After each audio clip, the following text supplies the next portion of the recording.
ગુજરાતભરના તાજા અને સચોટ સમાચાર મેળવવા માટે અમારી રાષ્ટ્રીય સમાચાર ચેનલને સબસ્ક્રાઇબ કરો અને બેલ આઇકન પર ક્લિક કરો। મળતી માહિતી પ્રમાણે પાલનપુર જકાતનાકા ખાતે શ્રમજીવી પરિવાર રહે છે। આ પરિવારમાં એક 14 વર્ષની કિશોરી પણ છે, જે હાલ ધોરણ 9માં અભ્યાસ કરી રહી છે। રોજ સવારે પિતા દીકરીને સ્કૂલે મૂકી આવ્યા હતા, ત્યારબાદ બપોરે કિશોરી ઘરે આવતી હતી।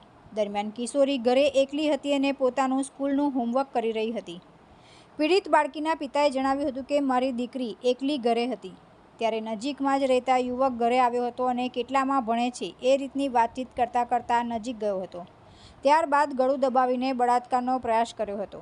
જી, આપનું નામ, કઈ જગ્યાએ આવ્યા છો, શું બનાવ બન્યો?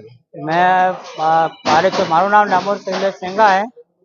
पालनपुर जगतनाका अंबिका जगाड़ा छोकरी अंदर रहूँ छूँ અને કાલે મેં મારી છોકરીને સવારે 8 વાગે સ્કૂલે મૂકીને કામ પર જતો રહેતો અને 1 વાગે મારી છોકરી આવી તો 1 વાગ્યા પછી મારી છોકરી ત્યાં લેસન કરતી હતી, તો એ લોકો ધીરે ધીરે આવ્યા, કયા ધોરણો ભણે, આ કરે તે કરે એમ કરીને પછી એને ગળામાં દબાવી દીધી। પછી એને બલાત્કાર કરવાની કોશિશ કરીને મારી છોકરી બમાબમ કરી।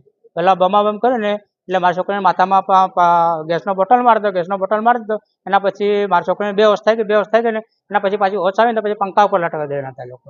સામેવાળા ઈસમો કોણ હતા? દયાભાઈ હતા। એટલે કઈ જગ્યાના હતા અને કેવી ના, એ આપણે ખબર નહીં, બાજુમાં રૂમની બાજુમાં જ રહેતા હતા। હાલ તમે ક્યાં આવ્યા છો? હાલો સિવિલ હોસ્પિટલમાં। શેના માટે? આનો રિપોર્ટ કરાવવા માટે। બરાબર, તમારી માંગ શું છે? અમારે એનો ખાલી આપણે એને સજા જ અપાડવાની આપણે। મારી દીકરીએ બૂમાબૂમ કરી હતી, જેથી નજીકમાં પડેલો નાનો ગેસનો બોટલ માથા પર મારી દીધો હતો।